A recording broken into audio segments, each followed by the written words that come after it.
Assalamualaikum warahmatullahi wabarakatuh. Perkenalkan, nama saya Dita Reva Octavia dari Prodi Pendidikan Akuntansi semester 3 Universitas PGRI Madiun. Di sini saya akan menjelaskan PSAK 50 SAK 2018 tentang instrumen keuangan bagian penyajian. Yang pertama, saya akan menjelaskan tujuan penyajian instrumen keuangan. Apa sih tujuan penyajian instrumen keuangan itu? Tujuannya adalah menetapkan prinsip penyajian instrumen keuangan sebagai liabilitas atau ekuitas dan saling hapus aset keuangan dan liabilitas keuangan. Selanjutnya, saya akan menjelaskan definisi dari aset keuangan, instrumen ekuitas, instrumen keuangan, liabilitas keuangan, dan yang terakhir, nilai wajar. Apa sih aset keuangan itu? Aset keuangan adalah setiap aset yang berbentuk kas, instrumen ekuitas yang diterbitkan entitas lain, hak kontraktual, kontrak yang akan atau mungkin diselesaikan dengan menggunakan instrumen ekuitas yang diterbitkan oleh entitas. Sedangkan instrumen ekuitas adalah setiap kontrak yang memberikan hak residual atas aset suatu entitas setelah dikurangi dengan seluruh liabilitasnya. Sedangkan instrumen keuangan adalah setiap kontrak yang menambah nilai aset keuangan entitas dan liabilitas keuangan atau instrumen ekuitas entitas lain. Selanjutnya, apa sih liabilitas keuangan itu? Liabilitas keuangan adalah setiap liabilitas kewajiban kontraktual dan kontrak yang akan atau mungkin diselesaikan dengan menggunakan instrumen ekuitas yang diterbitkan oleh entitas. Selanjutnya, nilai wajar. Nilai wajar adalah harga yang akan diterima untuk menjual suatu aset atau harga yang akan dibayar untuk mengalihkan suatu liabilitas dalam transaksi teratur antara pelaku pasar pada tanggal pengukuran. Selanjutnya, saya akan menjelaskan penyajian liabilitas dan ekuitas. Penerbit instrumen keuangan pada saat pengakuan awal mengklasifikasikan instrumen tersebut atau komponennya sebagai liabilitas keuangan, aset keuangan, atau instrumen ekuitas sesuai dengan substansi perjanjian kontraktual dan definisi liabilitas keuangan, aset keuangan, dan instrumen ekuitas. Ketika menentukan apakah instrumen keuangan merupakan instrumen ekuitas dan bukan merupakan liabilitas keuangan, maka instrumen tersebut merupakan instrumen ekuitas jika yang pertama, instrumen tersebut tidak memiliki kewajiban kontraktual.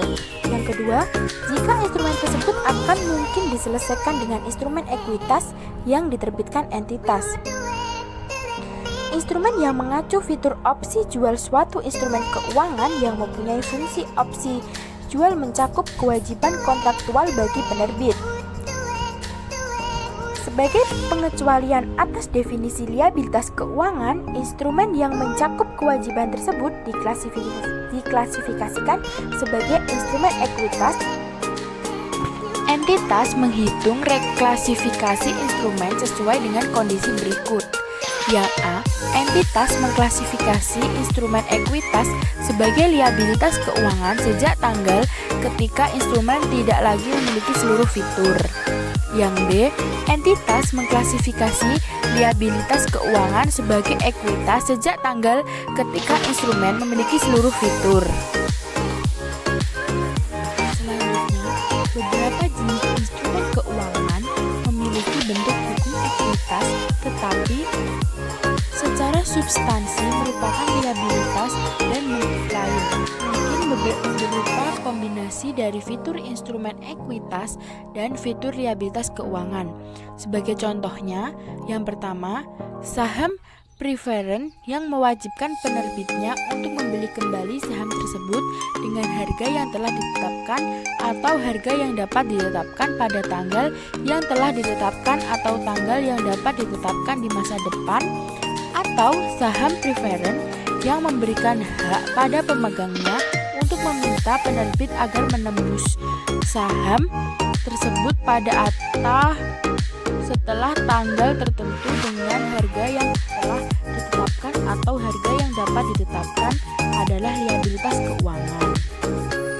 Yang B, instrumen keuangan yang memberi hak kepada pemegangnya untuk menjual kembali instrumen tersebut kepada penerbitnya, baik dengan menerima kas atau dengan aset keuangan lain atau putable instrumen, adalah liabilitas keuangan, kecuali instrumen tersebut diklasifikasikan secara instrumen.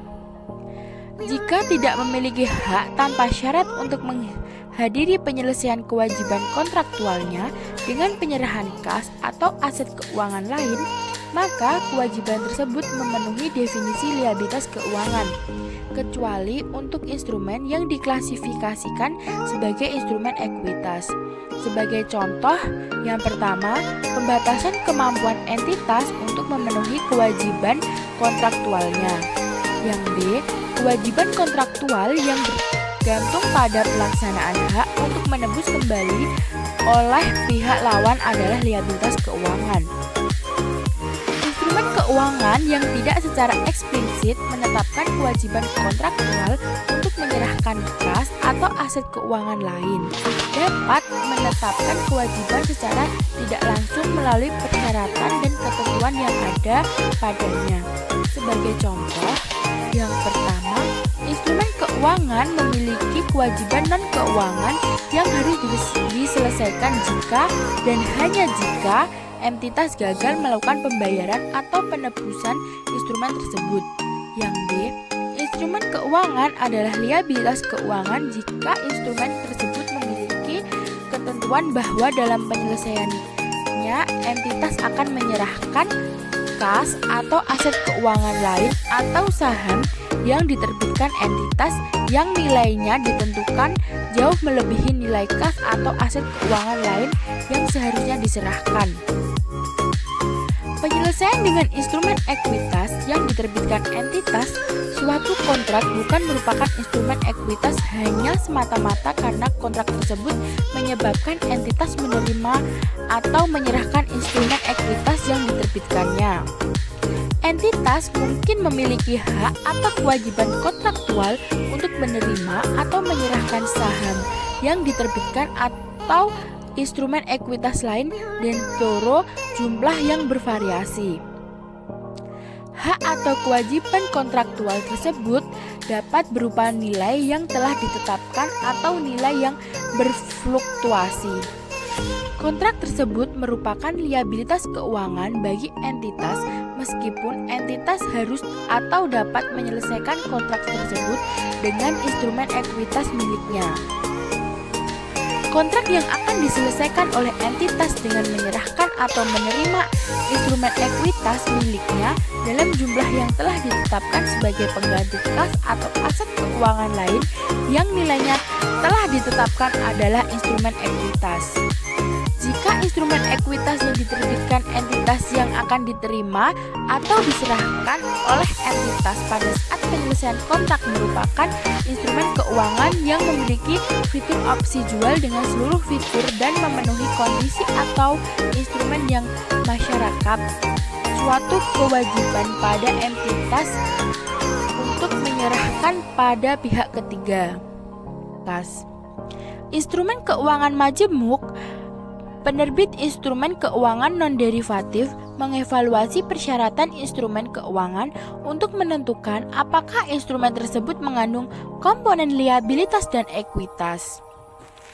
Komponen tersebut diklasifikasikan secara terpisah sebagai liabilitas keuangan, aset keuangan, instrumen ekuitas. Entitas mengakui secara terpisah komponen instrumen keuangan yang menimbulkan liabilitas keuangan bagi entitas, memberikan opsi bagi pemegang instrumen untuk mengkonversi instrumen keuangan tersebut menjadi instrumen ekuitas dari entitas yang bersangkutan.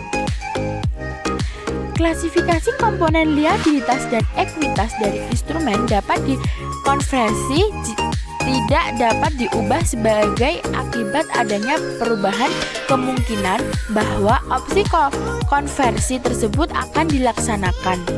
Meskipun jika pelaksanaan opsi tersebut akan menguntungkan secara ekonomik bagi pemegangnya. Penerbit suatu obligasi dapat dikonversi menjadi saham biasa pertama kali menentukan nilai tercatat komponen liabilitas dengan mengukur nilai wajar liabilitas serupa yang tidak memiliki komponen ekuitas. Saham treasury jika entitas memperoleh kembali instrumen ekuitasnya, maka instrumen tersebut atau saham treasury dikurangkan dari ekuitas. Keuntungan atau kerugian yang timbul dari pembelian, penjualan, penerbit atau pembatalan instrumen ekuitas entitas tersebut tidak diakui dalam laba rugi. Saham treasury tersebut dapat diperoleh dan dimiliki oleh entitas yang bersangkutan atau oleh anggota lain dalam kelompok usaha yang dikonsolidasi. Imbalan yang dibayarkan atau diterima diakui secara langsung di ekuitas. Nilai saham. Perkenalkan, nama saya Laila Nur Afifah. Saya dari Prodi Pendidikan Akuntansi semester 3. Di sini saya akan menjelaskan tentang PSAK 55, instrumen keuangan, pengakuan dan pengukuran. Tujuannya yaitu untuk mengatur prinsip dasar pengakuan dan pengukuran aset keuangan, liabilitas keuangan, dan kontrak pembelian atau penjualan item non-keuangan. Definisi derivatif. Derivatif adalah suatu instrumen keuangan atau kontrak lain yang termasuk dalam ruang lingkup pernyataan ini dengan 3 karakteristik sebagai berikut. A. Nilainya berubah sebagai akibat dari perubahan variabel yang telah ditentukan atau sering disebut dengan variabel yang mendasari. B. Tidak memerlukan investasi awal neto atau memerlukan investasi awal neto dalam jumlah yang lebih kecil dibandingkan dengan jumlah yang diperlukan untuk kontrak serupa lain yang diperkirakan akan menghasilkan dampak yang serupa sebagai akibat perubahan faktor pasar. C. Diselesaikan pada tanggal tertentu di masa depan. Definisi 4 kategori instrumen keuangan. Aset keuangan atau liabilitas keuangan yang diukur pada nilai wajar melalui laba rugi adalah aset keuangan atau liabilitas keuangan yang memenuhi salah satu kondisi berikut ini. A. Dimiliki untuk diperdagangkan. Aset keuangan atau liabilitas keuangan yang diklasifikasikan dalam kelompok diperdagangkan jika 1. Diperoleh atau dimiliki terutama untuk tujuan dijual atau dibeli kembali dalam waktu dekat. 2. Pada pengukuran awal merupakan bagian dari portofolio instrumen keuangan tertentu yang dikelola bersama dan terdapat bukti mengenai pola ambil untung dalam jangka pendek aktual saat ini. 3. Merupakan derivatif atau kecuali derivatif yang merupakan kontrak jaminan keuangan atau sebagai instrumen lindung nilai yang ditetapkan dan efektif. B. Pada saat pengakuan awal telah ditetapkan oleh entitas untuk diukur pada nilai wajar melalui laba rugi, atau ketika melakukannya akan menghasilkan informasi yang lebih relevan kecuali 1. Mengeliminasi atau mengurangi secara signifikan inkonsistensi pengukuran dan pengakuan atau kadang diistilahkan sebagai accounting mismatch yang dapat timbul dari pengukuran aset atau liabilitas atau pengakuan keuntungan dan kerugian karena penggunaan dasar yang berbeda. 2. Kelompok aset keuangan, liabilitas keuangan, atau keduanya dikelola dan kinerjanya dievaluasi berdasarkan nilai wajar sesuai dengan manajemen risiko atau strategi investasi yang didokumentasikan, dan informasi tentang kelompok tersebut disediakan secara internal kepada manajemen kunci entitas. Investasi dimiliki hingga jatuh tempo adalah aset keuangan non-derivatif dengan pembayaran tetap atau telah ditentukan dan jatuh temponya telah ditetapkan, serta entitas mempunyai tetap atau telah ditentukan dana jatuh temponya telah ditetapkan, serta entitas mempunyai intensi positif dan kemampuan untuk memiliki aset keuangan tersebut hingga jatuh tempo. Aset keuangan tersedia untuk dijual adalah aset keuangan non-derivatif yang ditetapkan sebagai tersedia untuk dijual atau yang tidak diklasifikasikan sebagai A. Pinjaman yang diberikan dan piutang, B. Investasi yang diklasifikasikan dalam kelompok dimiliki hingga jatuh tempo. C. Aset keuangan yang diukur pada nilai wajar melalui laba rugi. Definisi kontrak jaminan keuangan. Kontrak jaminan keuangan adalah kontrak yang mensyaratkan penerbit untuk melakukan pembayaran tertentu untuk mengganti pemegang atas timbulnya kerugian karena debitur tertentu gagal melakukan pembayaran pada saat jatuh tempo sesuai dengan persyaratan awal atau persyaratan yang telah dimodifikasikan dari suatu instrumen utang. Definisi terkait pengakuan dan pengukuran. Biaya perolehan diamortisasi dari aset keuangan atau liabilitas keuangan adalah jumlah aset keuangan atau liabilitas kerugian yang diukur pada pengakuan awal dikurangi pembayaran pokok ditambah atau dikurangi dengan amortisasi kumulatif menggunakan metode suku bunga efektif. Metode suku bunga efektif adalah metode yang digunakan untuk menghitung biaya perolehan diamortisasi dari aset keuangan atau liabilitas keuangan atau kelompok aset keuangan atau liabilitas keuangan dan metode untuk mengalokasikan pendapatan bunga atau beban bunga selama periode yang relevan. Penghentian pengakuan adalah pengeluaran aset keuangan atau liabilitas keuangan yang sebelumnya telah diakui dari laporan posisi keuangan entitas.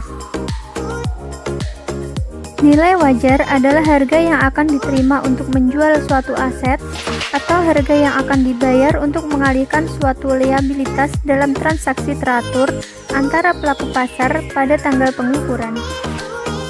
Pembelian atau penjualan reguler adalah pembelian atau penjualan aset keuangan berdasarkan kontrak yang mensyaratkan penyerahan aset dalam kurun waktu yang umumnya ditetapkan dengan peraturan atau kebiasaan yang berlaku di pasar.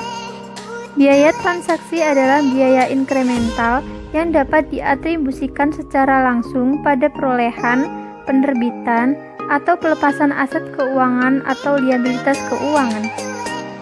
Definisi terkait akuntansi lindung nilai. Komitmen pasti adalah perjanjian yang mengikat untuk mempertukarkan sumber daya dalam kuantitas tertentu pada tingkat harga tertentu dan pada tanggal tertentu di masa depan. Perakiraan transaksi adalah transaksi masa depan yang belum mengikat tetapi telah diantisipasi. Instrumen lindung nilai adalah A. Derivatif yang telah ditetapkan untuk tujuan lindung nilai. B.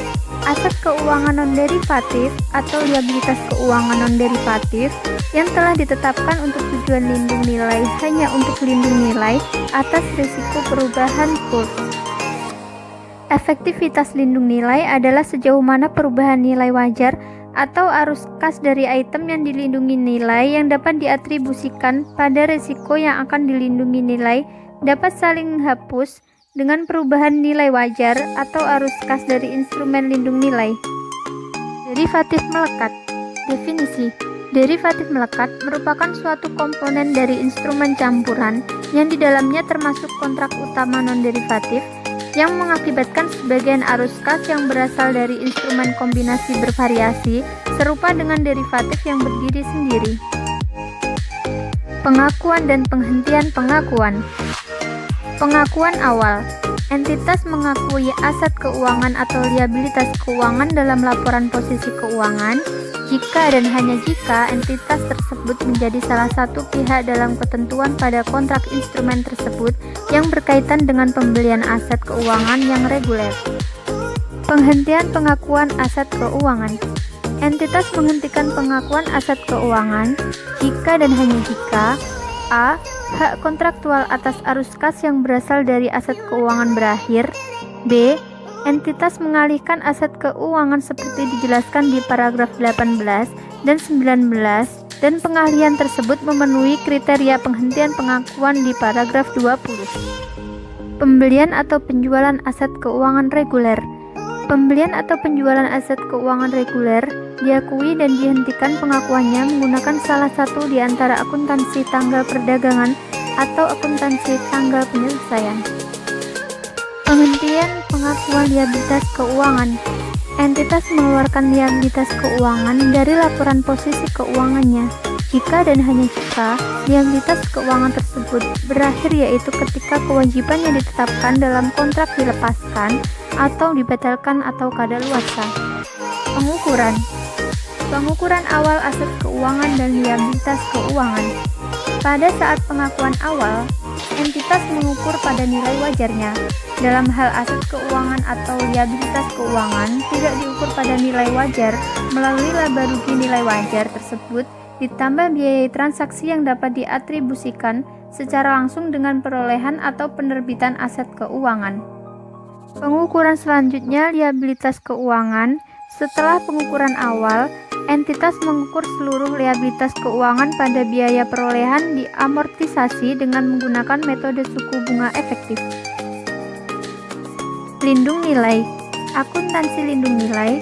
Suatu hubungan lindung nilai memenuhi kualifikasi akuntansi lindung nilai sesuai dengan paragraf 89 sampai 102 jika dan hanya jika seluruh kondisi berikut terpenuhi. A. Pada saat dimulainya lindung nilai, terdapat penetapan dan pendokumentasikan strategi pelaksanaan lindung nilai. B.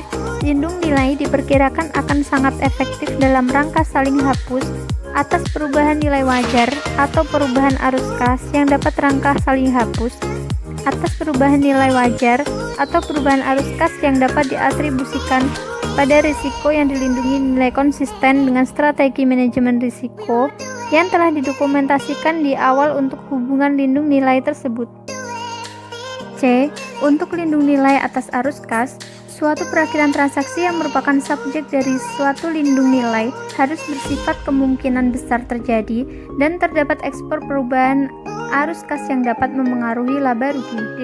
Efektivitas lindung nilai dapat diukur secara andal, yaitu nilai wajar atau arus kas dari item yang dilindungi nilai yang dapat diatribusikan pada risiko yang dilindungi nilai, dan nilai wajar instrumen lindung nilai tersebut dapat diukur secara andal. E.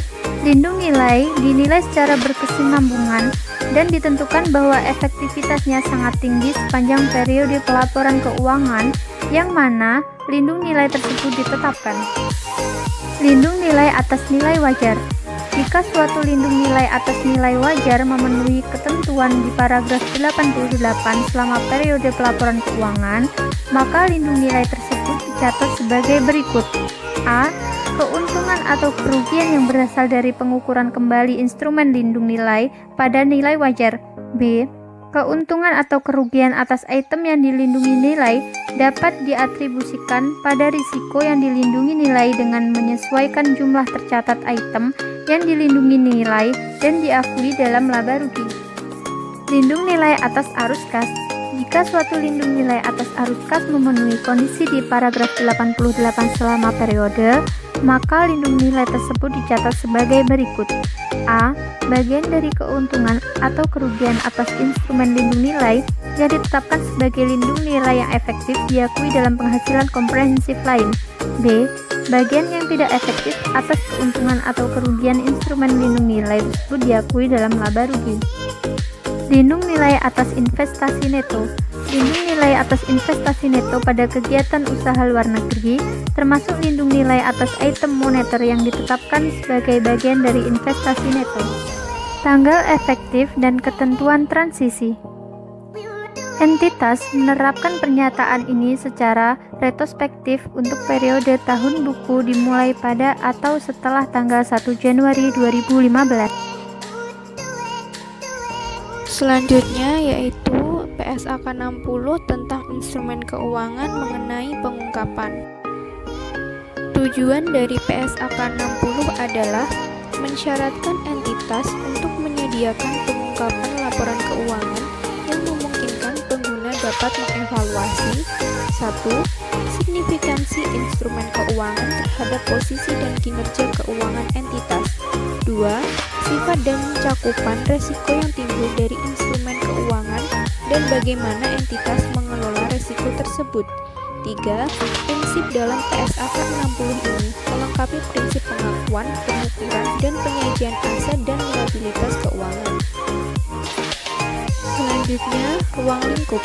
PSAK 60 diterapkan oleh seluruh entitas untuk seluruh jenis instrumen keuangan kecuali 1. Penyertaan pada entitas anak, entitas asosiasi atau ventura bersama, tetapi dalam beberapa kasus mengizinkan entitas untuk mencatatnya dengan menerapkan persyaratan.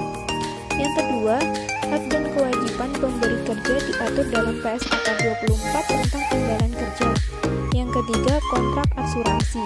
Yang keempat, instrumen kontrak dan kewajiban keuangan dalam transaksi pembayaran berbasis saham. Yang kelima, instrumen yang disyaratkan untuk diklarifikasikan sebagai instrumen ekuitas. Signifikansi instrumen keuangan terhadap posisi dan kinerja keuangan. Entitas mengungkapkan informasi yang memungkinkan pengguna laporan keuangan untuk mengevaluasi signifikansi instrumen keuangan terhadap posisi dan kinerja keuangan. Selanjutnya, pengungkapan dalam laporan posisi keuangan. Yang pertama, kategori aset keuangan dan liabilitas keuangan. 1. Aset keuangan yang diukur pada nilai wajar melalui laba rugi. Menunjukkan secara terpisah aset keuangan untuk diukur pada nilai wajar melalui laba rugi saat pengakuan awal dan aset keuangan yang diklasifikasikan sebagai dimiliki untuk diperdagangkan. Yang kedua, investasi dimiliki sehingga jatuh tempo. Yang ketiga, pinjaman yang diberikan dan diutang. Yang keempat, aset keuangan tersedia untuk dijual. Yang kelima, liabilitas keuangan yang diukur pada nilai wajar melalui laba rugi menunjukkan secara terpisah liabilitas keuangan untuk diukur pada nilai wajar melalui laba rugi dan liabilitas keuangan yang diklasifikasikan untuk diperdagangkan. 6. Liabilitas keuangan yang diukur dengan biaya perolehan di amortisasi. Yang kedua, aset keuangan atau liabilitas keuangan yang diukur pada nilai wajar melalui laba rugi. Jika entitas menetapkan suatu pinjaman melalui laba rugi, maka entitas mengungkapkan 1. Eksposur maksimum terhadap risiko kredit atau piutang pada akhir periode pelaporan. 2. Jumlah dari suatu derivatif kredit atau instrumen serupa. 3.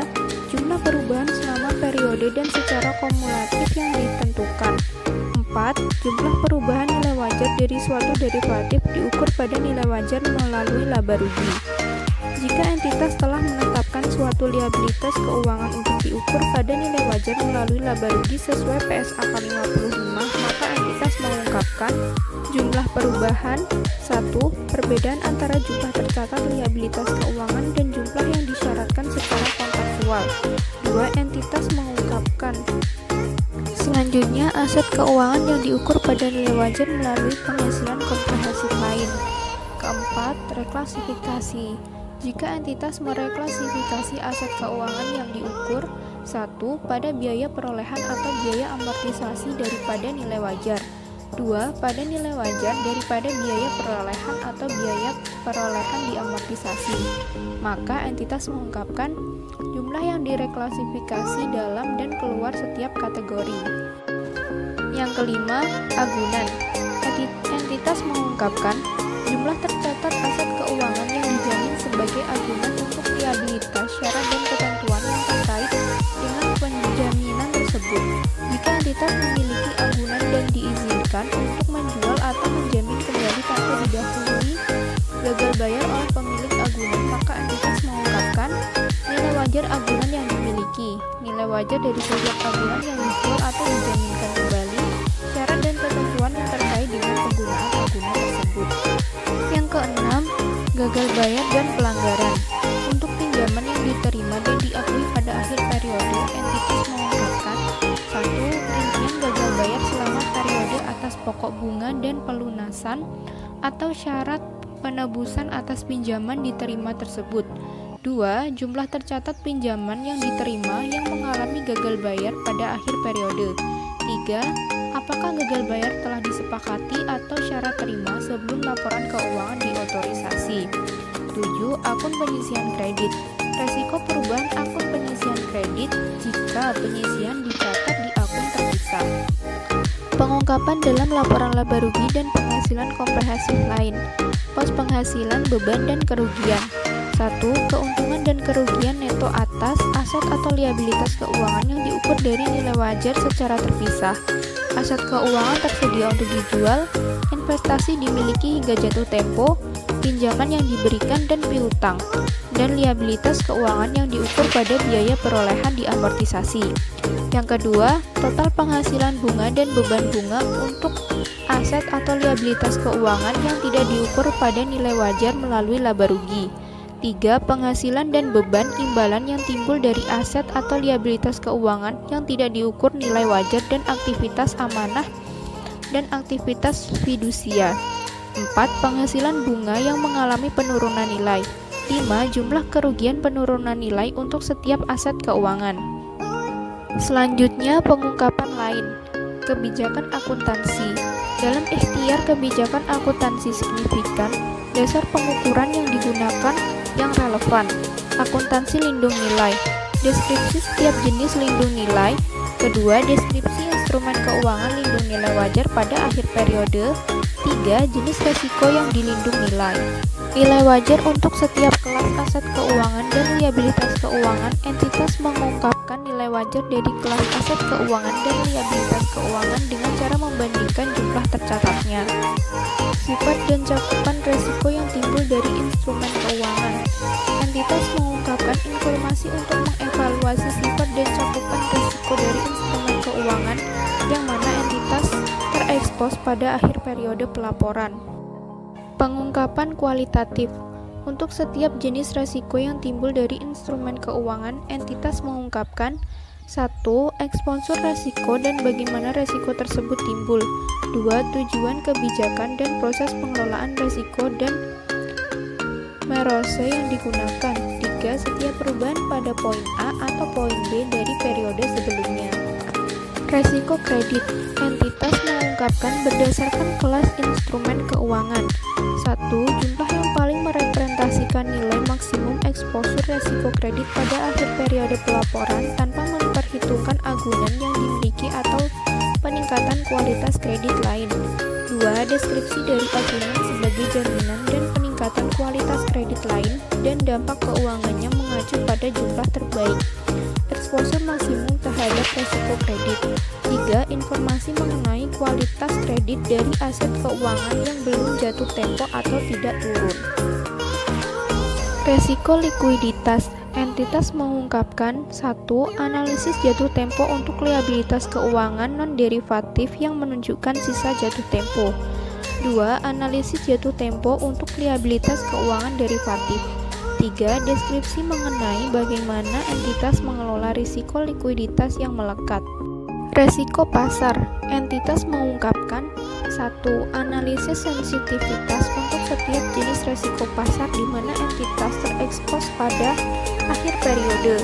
2. Metode dan asumsi yang digunakan dalam menyusun analisis sensitivitas. 3. Perubahan metode dan asumsi yang digunakan pada periode sebelumnya.